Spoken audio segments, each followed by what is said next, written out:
جن کا جاننا واقعی ہم لوگوں کے لیے بے انتہا ضروری ہے۔ بعض اوقات ہمارے جو ہے تو نظر کے سامنے ایسے معاملات پیش آتے ہیں کہ جن میں ہم خود تذبذب کا شکار ہو جاتے ہیں کہ ایک مسئلے کا حل کیا ہے۔ معلوم نہ ہونے کی بنیاد پر انسان کبھی کبھی یوں کہہ دیتا ہے کہ چلو کر لو، جو ہوگا دیکھا جائے گا، یا یوں کہ اللہ بہت غفور و رحیم ہے، وہ معاف کرنے والا ہے۔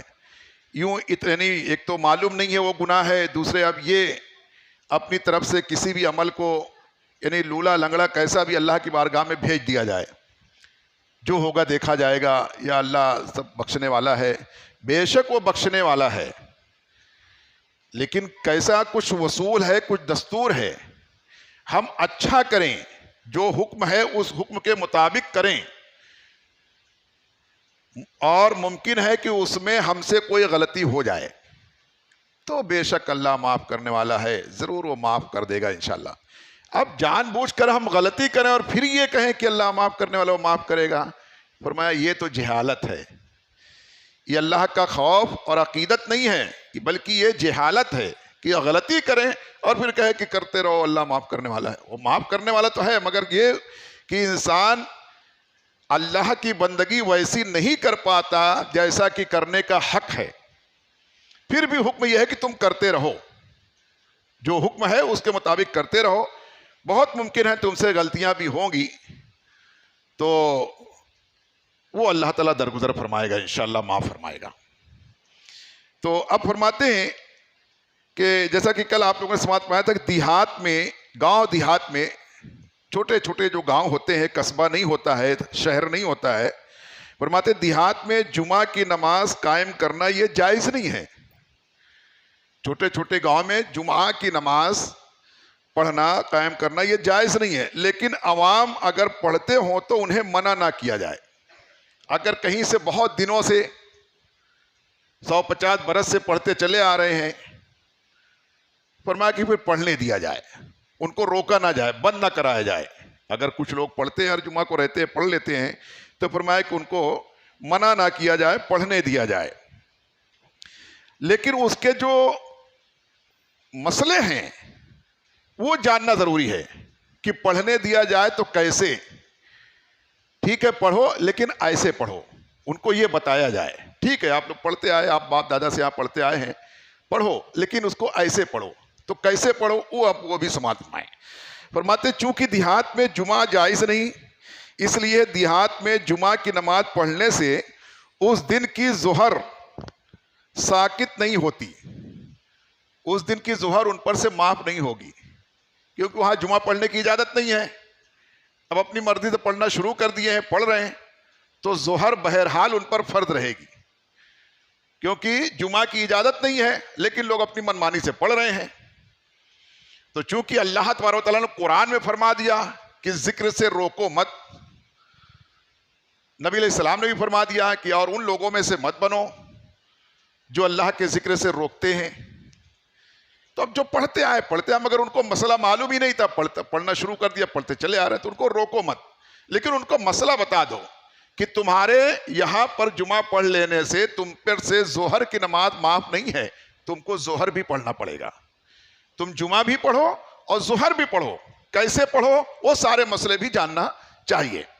فرمایا کہ جمعہ کی نماز پڑھنے سے اس دن کی ظہر ان پر سے ساقط نہیں ہوگی، یعنی معاف نہیں ہو جائے گی، ختم نہیں ہو جائے گی، لہذا جمعہ پڑھنے کے بعد 4 رکعت ظہر فرض پڑھنا ضروری ہے۔ ایسے گاؤں دیہات، چھوٹے دیہاتوں میں جہاں جمعہ پڑھنے کی، قائم کرنے کی اجازت نہیں ہے، شرعاً اپنے مرضی سے یوں ہی 4 لوگ جمع ہو کر قائم کر لیے ہیں، تو پڑھیں، ٹھیک ہے پڑھتے رہیں، ان کو منع نہ کیا جائے، لیکن ان پر سے ظہر معاف نہیں ہوگی۔ باپ ان کے لیے حکم یہ ہے کہ جمعہ کی 2 رکعت فرض پڑھنے کے بعد وہ 4 رکعت ظہر بھی پڑھیں، 4 رکعت ظہر کی فرض نماز بھی پڑھیں جمعہ کے بعد بھی۔ جس جگہ جمعہ کے بعد ظہر کی نماز جماعت سے پڑھ لیں، اس سے 2 فائدے بھی ہوں گے۔ جہاں ایسا کریں گے تو اس کے کم سے کم 2 فائدے ہوں گے ان کو۔ وہ کیا 2 فائدے ہوں گے؟ کہ جو حضرات صرف جمعہ کی نماز پڑھتے ہیں، جو لوگ ظہر وغیرہ پڑھتے ہی نہیں، ہفتے بھر میں آتے ہی نہیں، خالی جمعہ کے دن آتے ہیں جمعہ کی نماز، فرماتے جو حضرات صرف جمعہ کی نماز پڑھنے کے لیے آتے ہیں، جب آپ جمعہ کے دن ان کی ظہر کی نماز جماعت سے پڑھو گے تو ان کی بھی ظہر کی ہو جائے گی، کم از کم ہفتے میں ایک دن ظہر کی پڑھ لیں گے۔ فرما رہے ہیں جب آپ جمعہ کے بعد، جبکہ جمعہ پڑھنے کی اجازت وہاں نہیں ہے، آپ پڑھ رہے ہیں ٹھیک ہے پڑھو، لیکن ظہر تو پڑھنا ہی پڑے گا، وہ فرض ہے۔ اس دن تم پر جمعہ فرض نہیں ہے، اس دن جمعہ فرض نہیں ہے، جمعہ کی جماعت بنانے کی اجازت شریعت نے نہیں دی ہے۔ تو اب کوئی سوچے کہ نہیں ہم اپنے گھر گاؤں میں ہے، ہمارے یہاں مسجد بھی ہے، یہ ہے، پڑھ لیں گے تو ثواب ہی ملے گا، گناہ نہیں ملے گا۔ نہیں، بعض اوقات ایسا ہوتا ہے کہ گناہ ملتا ہے۔ جیسے کہ مسافر آدمی ہے، سفر میں ہے، اب سفر میں اس کو جو ہے تو 4 رکعت والی فرض نماز جو ہے اس کو قصر کرنی ہے، 2 رکعت پڑھنی ہے۔ 4 رکعت والی فرض نماز جو ہے وہ ظہر، عصر اور عشاء، یہ 3 وقتوں میں 4 رکعت جو فرض نماز پڑھی جاتی ہے۔ جب آدمی سفر میں کہیں ہے، 92.5 کلومیٹر کی دوری پر جانے کے ارادے سے گھر سے نکل گیا اور سفر میں ہے، تو اب وہ 4 رکعت والی فرض نماز اس کو 2 رکعت پڑھنا ہے، صرف 2 رکعت پڑھ کے سلام پھیر دینا، اس کی نماز ہو جائے گی، گنہگار نہیں ہوگا۔ لیکن کوئی سوچے میری اتنی زبردست گاڑی ہے، 4 ویلر میرے خود کی ہے اور ایئر کنڈیشن اس میں لگا ہوا ہے، جہاں چاہوں روکوں، جہاں چاہوں رکوں، پھر رکتے رکتے آرام سے جاؤں گا، تو مجھ کو کوئی تکلیف تو ہے نہیں، روک کے اپنا پوری پڑھ کے جاؤں گا، کوئی گھائی بھی نہیں ہے، میں تو گھومنے پھرنے نکلا ہوں۔ ایسا کہہ کر کے کوئی آدمی یہ سوچے کہ میں پوری 4 پڑھوں گا، تو پڑھنے کو تو 4 پڑھ رہا ہے مگر ہوگا گنہگار، کیونکہ یہ اللہ کا حکم ہے کہ قصر کرو، یہ کوئی مفتی صاحب کا فتویٰ نہیں ہے، یہ اللہ نے مسافر پر رعایت کیا ہے اپنی طرف سے، تو اس کی یہ ایک نعمت ہے، اللہ کی نعمت کو ٹھکراؤ مت۔ تم اتنے بڑے یہ نہیں ہو گئے ہو کہ اللہ کی نعمت کے بغیر جی لو گے یا اس سے ٹکرا جاؤ گے معاذ اللہ۔ تو اس نے ایک نعمت دی ہے مسافر کے لیے، ورنہ ہوتا کیا ہے، دیکھتے دیکھتے کوئی کام یوں ہی پھیل جاتا ہے، تو امیر لوگ کر لیتے ہیں، غریب لوگ پھنس جاتے ہیں، پھر وہ قرضہ لے کے کرنا پڑتا ہے ان کو۔ بہت سارے کام ہیں، اس طرف میں جانا نہیں چاہتا، آپ سمجھ جائیں گے اتنے میں۔ امیر لوگ تو شوق پورا کر رہے ہیں، غریب لوگ بیچارے ان کو موت آ جاتی ہے اسی غم میں، زندگی بھر قرضہ نہیں اٹھا پاتے ہیں، بری نہیں ہو پاتے ہیں۔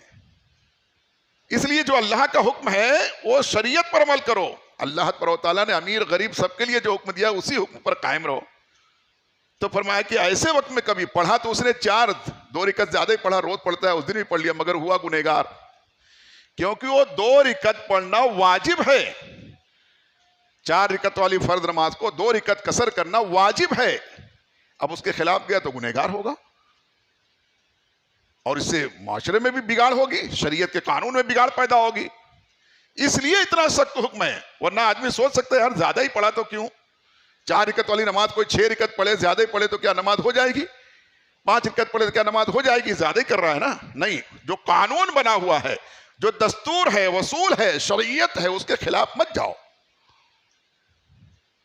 تو دیہاتوں میں قائم کرنے کے لیے، جمعہ قائم کرنے کے لیے اجازت اگر نہیں ہے جن گاؤں دیہاتوں میں جو، تو وہاں پر قائم کر دیا تو ظہر اس سے معاف نہیں ہوگی۔ اب جو ظہر اس کو پڑھے تو اس کا جو ہے تو جمعہ کے بعد جب ظہر پڑھے گا تو جو لوگ بیچارے پورے ہفتے نہیں آتے ہیں، اب جمعہ کے دن آئے ہیں تو کم از کم 4 رکعت ظہر بھی پڑھ لیں گے، ہو سکتا ہے اس کی برکت سے روزانہ کے نمازی بن جائیں، عصر میں بھی آ جائیں۔ تو یہ ایک فائدہ تو یہ ہوگا۔ اور وہ حضرات، دوسرا فائدہ یہ کہ وہ حضرات جو پابندی کے ساتھ ظہر کی نماز پڑھتے ہیں، اگر جمعہ کے بعد ظہر نہ پڑھو گے تو ان کی اس دن کی ظہر قضا ہو جائے گی۔ اور تیسرے یہ کہ وہ لوگ جو کھیت کھلیان میں کام میں لگے رہتے ہیں، ظہر پڑھتے تو ضرور ہیں مگر اکیلے تنہا پڑھ لیتے ہیں، آج جمعہ کے دن جمعہ میں آئے ہوئے ہیں، جماعت ہو رہی ہے تو آج وہ جماعت سے پڑھ لیں گے، ان کو جماعت مل جائے گی۔ تو شریعت کا جو حکم، جو قانون بنا اس پر چلیں گے تو فائدہ ہی فائدہ ہے، اس کے خلاف جائیں گے بظاہر بہت اچھا لگے، مگر شریعت کے مقابلے میں جب اس کو تقابل کریں گے دونوں کا، تو پھر شریعت کے مقابلے میں اس میں فائدہ نہیں ہے، نقصان ہے،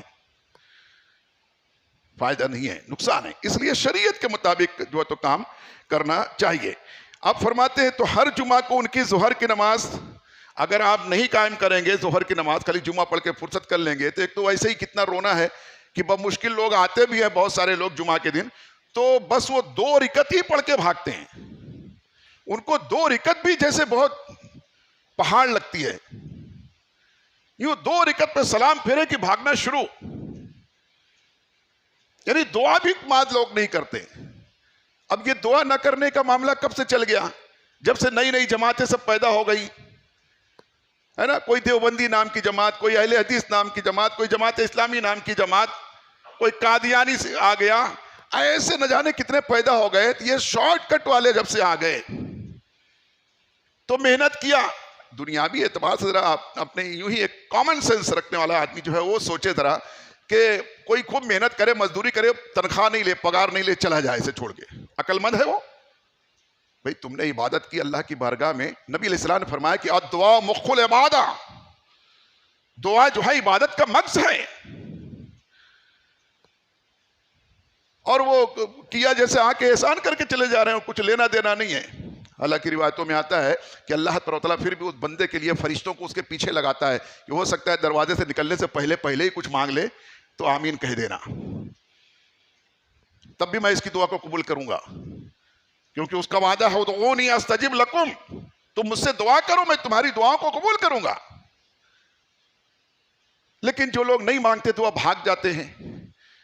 تو فرماتا ہے یہ ایسا بندہ ہے جیسے کہ اس کو اپنے رب سے کوئی مطلب غرض نہیں ہے, بس آیا اٹھک بیٹھک کیا چلا گیا.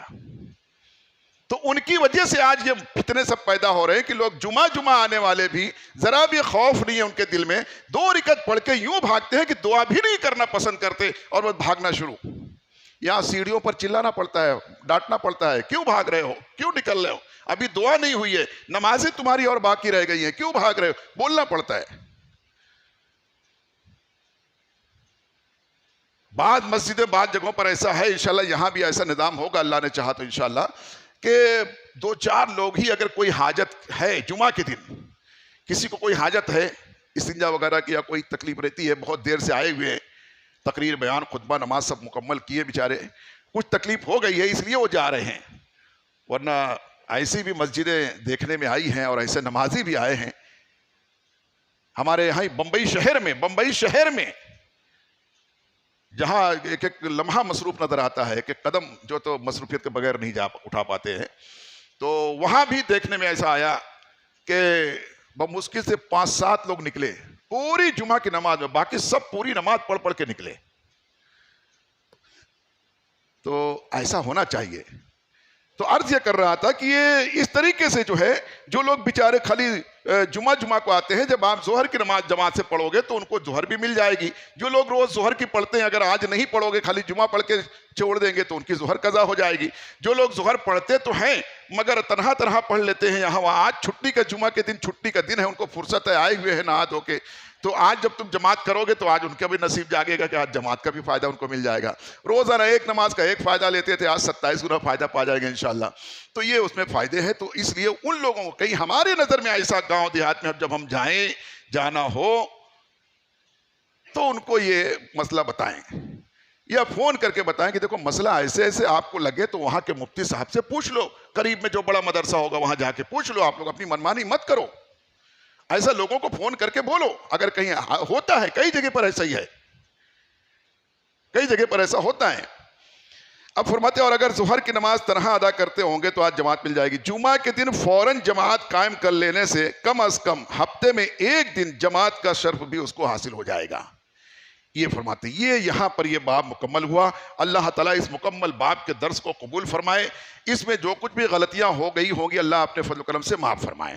اب جیسا کہ پچھلے دنوں میں صاحب ترتیب کے تعلق سے کچھ باتیں ہوئی تھی کہ جو صاحب ترتیب ہوتے ہیں جن کی نمازیں جب سے بالغ ہوئے, ان پر جب سے نماز فرض ہوئی اور اب تک کہ ان پر کوئی نماز باقی نہیں ہے, یا کبھی اگر باقی بھی ہوئی تو 6 نماز سے زیادہ یعنی 5 قضا ہوئی, چھٹی کے وقت میں انہوں نے پڑھ لیا, 6 سے زیادہ جمع ہو کے ایک ساتھ قضا نہیں ہوئی, تو ایسے آدمی کو صاحب ترتیب کہتے ہیں. اور صاحب ترتیب کی بڑی اہمیت ہے اور اس کی دعائیں بہت مقبول ہوتی ہیں. اور کبھی کبھی صاحب ترتیب ہی مستجاب الدعوات ہوتے ہیں, یعنی ایسے کہ ان کی ہر دعا قبول ہو جاتی ہے.